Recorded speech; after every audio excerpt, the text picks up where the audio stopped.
Oke, terima kasih. Selamat malam semua. Mohon maaf saya barusan berkeringat karena saya barusan selesai berolahraga. Olahraga itu penting banget. Oke, saya malam hari ini pengen sharing nggak lama, tetapi saya mau menyambung apa yang tadi disampaikan oleh Ibu Heidi. Memang benar, beliau adalah putri seorang petani dari kota kecil di Tondano. Dan Anda kalau tadi mendengarkan kisahnya, mana mungkin seorang anak petani tapi dengan punya kemauan begitu keras bisa mengubah totalitas hidupnya sampai bisa pergi ke Eropa, ya, dan bisa memiliki mobil. Sekarang saya dengar sudah punya rumah dan sebagainya, padahal usianya belum 30 tahun. Nah, hari ini saya pengen sharing sedikit tentang isi buku kembali. Saya mau mengulas buku The Business of 21st Century dari Robert Kiyosaki, yang mana Anda bisa dapatkan buku ini di toko buku terdekat di kota kalian. The Business of 21st Century. Saya mau bahas di halaman 151, yaitu apa yang dibutuhkan di usaha ini. Buku ini ditulis oleh dua orang yang sangat terkenal. Pertama Robert Kiyosaki, dan yang kedua adalah John Fleming. John Fleming itu adalah seorang tokoh direct selling Amerika. Beliau seorang penulis, tapi beliau sangat beliau mendapatkan penghargaan banyak dari magazine, rubrik, kolumnis di Amerika, khususnya tentang kewirausahaan, khususnya tentang dunia direct selling. Dan Robert Kiyosaki juga pernah menulis buku bersama mantan Presiden Amerika ke-44, yaitu Donald Trump. Donald Trump mengajarkan bahwa orang yang mau sukses di dunia direct selling itu hanya satu kuncinya, harus punya satu semangat kewirausahaan. Kalau Anda nggak punya semangat, karena di sini kan nggak ada bos, nggak ada atasan. Kalau Anda nggak punya semangat, besar kemungkinan Anda nggak cocok untuk jalankan usaha ini. Nah, jadi yang dibutuhkan di bisnis ini, yang pertama saya bahas di halaman 151, Anda tidak butuh gelar MBA atau gelar bisnis mentereng apapun. Makanya saya paling heran kalau lihat di kolom chat di DM saya, Pak, buku apa yang dibutuhkan untuk bisnis? Ini yang seringkali banyak mahasiswa atau sekolah anak-anak SMA kita, itu mereka itu udah textbook minded, ya. Jadi mereka sudah merasa bahwa bisnis itu ngambil jurusan apa. Kemudian kalau saya mau sukses di bisnis keke itu saya harus ngambil jurusan apa. Kalau saya mau pandai berbicara seperti kayak Ibu Heidi, saya tuh nggak harus ngambil jurusan komunikasi apa. Nah, itu saya mau tegaskan sama sekali tidak ada. Semua itu dipelajari dari support system kita, yaitu pilar keempat kita, sekolah bisnis KIS. Ketika Anda masuk di komunitas YES ini, Anda akan diajarkan dari nol sekalipun. Anda yang nggak bisa bicara, tadi dengar kan Bu Edi kan, beliau mengumpulkan orang di rumah, pertamanya gemetaran. Nah, itu kalau Anda belajar jadi MC, Anda mau belajar apapun, dari buku apapun, textbook apapun, itu tidak membuat Anda lancar berbicara dan fasih berbicara ketika Anda menghadapi orang manusia nyata. Jadi itu nggak ada textbooknya. Itu yang mau saya garis bawah yang pertama. Yang kedua adalah, Anda tidak harus hebat dalam menjual. Mungkin Anda pertama kali ngomong, Pak, saya ini nggak pandai menjual. Saya nggak punya teman. Saya nggak punya relasi. Tapi sekali lagi saya tekankan bahwa sebetulnya setiap orang di bisnis ini, itu Anda punya bakat alami sebagai penjual. Ya, contohnya aja, kalau Anda kebakaran, ada rumah kebakaran. Nggak lama kemudian kan Anda teriak-teriak di depan rumah. Tolong, ada kebakaran. Nggak lama lagi orang datang. Nah, selama mulut Anda masih bisa berbicara, itu semua Anda sudah bisa menjual. Ya kan? Kalau Anda merasa, aduh saya nggak pandai bicara, Pak. Bukan nggak pandai bicara. Sekarang gini aja, paling gampang. Anda suka makan nasi goreng enak di kota Anda, atau bakso enak di kota Anda. Nggak lama kemudian setiap orang tamu yang dari luar kota, kalau mampir ke kota Anda pasti ajak makan nasi goreng di kota tersebut. Ini loh nasi goreng kesukaan saya. Dan teman Anda pun dengan sukarela dia makan nasi goreng, dan dia juga mengatakan, memang enak banget. Nah, secara nggak langsung kan Anda menjual nasi goreng tersebut kepada teman Anda. Kok gitu Anda mengatakan Anda nggak bisa menjual? Jadi sebetulnya itu semua sebuah alasan. Anda cuma dibayang-bayang oleh sebuah ketakutan bahwa bisnis ini itu, penjualan itu sesuatu yang sangat sulit, padahal sebenarnya tidak. Nah, yang ketiga, Anda tidak perlu keluar dari pekerjaan. Itu poin yang ketiga. Apa maksudnya? Jadi kalau saat ini Anda masih bekerja, ya, Anda tetap full time aja, part time aja.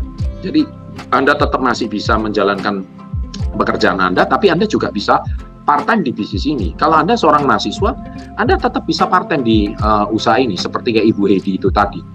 Justru banyak orang dikira kalau Pak saya nggak punya pekerjaan Pak, saya jalankan bisnis di komunitas ya saja. Saya jadi kalau Anda hari ini menganggap ini adalah solusi penghasilan kalian, memang benar.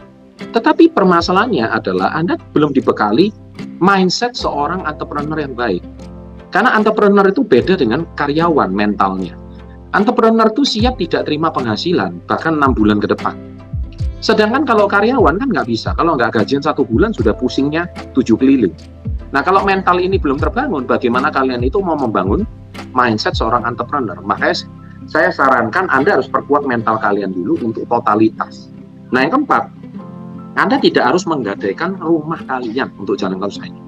Di sini dikatakan bahwa sebagian besar bisnis direct selling itu modal awal kurang dari $500 katanya. $500 itu kan 7,5 juta. Ya, memang itu bahkan harga seorang care distributor. Anda cuma belajar pakai produk, yakinkan, kenalin kepada saudara-saudara dan teman-teman, yakinkan khasiatnya pembalut kita, khasiatnya kolostrum kita, khasiatnya super green food kita, khasiatnya kalung kesehatan kita, dan khasiatnya daripada beberapa produk kita yang lain, itu sudah cukup membuat kalian bahwa bisnis ini adalah sebuah bisnis yang memang pasti akan berkembang, ya. Dan yang penting yakinkan dulu dengan produknya. Nah, yang kelima, Anda tidak perlu ahli negosiasi atau pakar matematika. Nah, itu yang tadi disampaikan. Maksudnya apa? Tadi dengar nggak Ibu Edi bilang, omnya saja harus ke Jakarta ngurus berkali-kali untuk masalah merek. Nah, sedangkan di bisnis ini mereknya sudah paten, hak patennya sudah ada, izinnya sudah ada, badan BPOM-nya sudah ada. Anda tinggal memasarkan. Kalau memasarkan aja masih sulit, menjual aja masih sulit, apalagi Anda bangun bisnis gitu loh. Apalagi Anda itu bangun perusahaan, itu sudah lebih jelas tidak mungkin. Karena basic dari bisnis, selling aja Anda nggak mampu. Makanya bisnis ini kan direct selling, penjualan langsung. Itu pun nggak mampu, bagaimana kalian itu bisa membangun your own company gitu. Itu sudah jelas nggak mungkin. Ya, karena basic roh daripada sebuah bisnis ini adalah penjualan. Semua bisnis. Kalau bisnis nggak usah melakukan penjualan, lebih baik nggak usah bisnis. 10 orang terkaya di dunia, mereka itu semua adalah pemasar yang hebat. Mereka itu semua adalah seorang direct seller yang hebat, ya.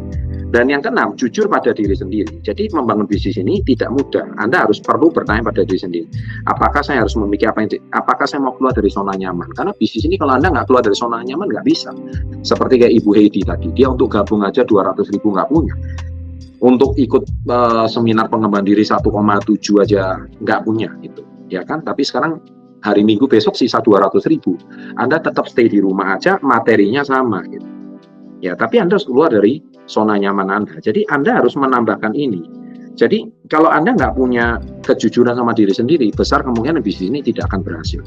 Ya sama lah, Anda hari ini nggak mau keluar dari zona nyaman, nggak mau baca buku, nggak mau konsultasi sama mentor, masih suka nonton sinetron terus, nonton Ikatan Cinta terus, sampai berepisode-episode, nggak tahu mau sampai episode sampai kapan, mau sampai mati pun Anda nggak bakal bisa foto bareng lah sama si siapa itu, yang Amanda Manopo ya, atau siapa yang cowoknya itu siapa, ya itulah ya, saya lupa lah namanya. Jadi intinya Arya Saloka ini istri saya ngomongin saya ini ya, karena saya intinya ibu-ibu itu anak-anak muda itu kadang-kadang mentalnya mental sinetron. Makanya saya lihat ya, kalau Anda nonton sinetron Indonesia, Anda tahu di dalamnya itu iklannya apa? Iklannya kan paling cuma snack ya kan, atau kacang, atau mie instan ya. Coba Anda perhatikan, kenapa sinetron Indonesia itu nggak ada iklannya jam tangan Rolex contohnya ya kan, yang seperti saya pakai. Nggak ada iklannya KK Life Force ya, nggak ada iklannya mobil sport Mercedes-Benz. Kenapa? Karena penonton sinetron itu nggak akan mampu beli jam tangan ini, trust me. Dan Anda nonton film itu tersebut. Makanya itulah sebab saya mau berpesan sama kalian, kalau kalian emang ingin benar-benar mengubah nasib kalian, mau pakai jam tangan yang bagus, mau liburan ke luar negeri, mau ziarah ke Yerusalem, atau mau umroh bagi yang muslim, Anda harus mengubah isi tontonan yang berkualitas yang masuk ke dalam mindset kalian gitu. Jadi di komunitas Yes, di Sekolah Bisnis Yes, kami punya tontonan-tontonan yang berkualitas. Ya, coba Anda bayangkan, kenapa subscriber SP30 memang besar, 3.600.000, hampir 3,6 juta. Tapi kenapa penontonnya, view-nya itu nggak bisa seramai penonton-penonton yang hiburan ya, atau musik? Ya karena itu tadi, orang Indonesia itu kalau diedukasi itu sedikit sekali yang mau. Tapi justru nggak apa, orang yang sedikit itu justru karena orang-orang minoritas, mereka-mereka yang mau maju. Ya, karena orang-orang yang mau diedukasi itu baru mereka hidupnya mau berubah. Sedangkan orang-orang yang cuma nonton hiburan, mereka ya seperti gitu-gitu aja lah hidupnya mereka. Ya seumur hidup ya P15 pergi pagi, pulang petang, penghasilan pas-pasan, potong pajak pingsan, nah itu udah 10P, pinggang pegel, pusing-pusing, stres kan, P15 gitu loh, ya kan, hidupnya seperti kayak gitu terus, sampai kapanpun ya seumur hidup ya kayak gitu terus, banting tulang ya kayak gitu terus, nggak ada satu perubahan signifikan dalam hidup mereka. Nah sedangkan Anda yang benar-benar mau nonton channel Success Before 30 itu adalah orang-orang yang mau maju. Orang-orang yang mau maju memang pasti bukan penonton sinetron, karena di sini yang Anda lihat videonya aja, video traveling ke luar negeri gitu ya, videonya aja tontonannya adalah rumah mewah, mobil mewah, itu yang kita tawarkan gitu loh. Dan itu memang real, nyata, bagaimana punya penghasilan puluhan juta sampai ratusan juta per bulan melalui usaha ini, dan itu it's real, itu benar-benar terjadi ya. Makanya nomor 6, nomor 7 adalah sikap yang benar, nomor 8 adalah pertumbuhan sejati. Nah ini ada 8 poin yang saya sudah sempat bahas di sini. Saya nggak akan bahas lebih banyak karena kita akan fokus di hari Minggu besok ya, di acara Character Building Camp. Dan saya garis bawahi, acara CBC besok besar kemungkinannya adalah CBC 2 CBC yang terakhir untuk 1 tahun ke depan.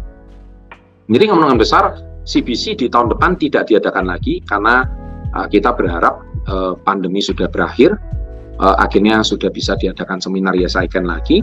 Dan sekali lagi CBC ini kemungkinan besar ini adalah CBC yang 2 CBC yang terakhir. Maksudnya 2 CBC yang terakhir apa? Nanti akan ada CBC yang Desember, tapi dengan satu syarat, kalau CBC kali ini memang memenuhi peserta. Dan kali ini peserta CBC akan jumlahnya sangat banyak sekali, mencapai 500 orang. Dan tadi setelah saya dapat laporan, sisa seat cuma sisa 50 seat saja. Saya ulangi ya, 50 seat saja. Jadi kalau Anda tidak daftarkan diri kuota Anda sekarang ke mentor kalian, ya kalian akan kelempar sampai Desember. Karena kalau sudah 500, peserta Zoom-nya itu udah tutup. Kita nggak bisa sampai 501, nggak bisa.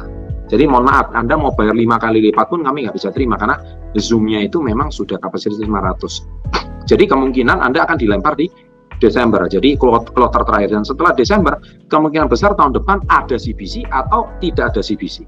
Jadi ini bisa jadi CBC, karena CBC terakhir itu 5 tahun yang lalu, dan baru diadakan 2 bulan yang lalu kemudian. Itulah sebabnya, sekali lagi saya katakan, ini seminar khusus untuk orang yang mau maju aja. Kalau nggak mau maju, we have no time. Karena kami juga para mentor, kesibukan kami juga cukup padat. Besok saja saya harus ke Bali.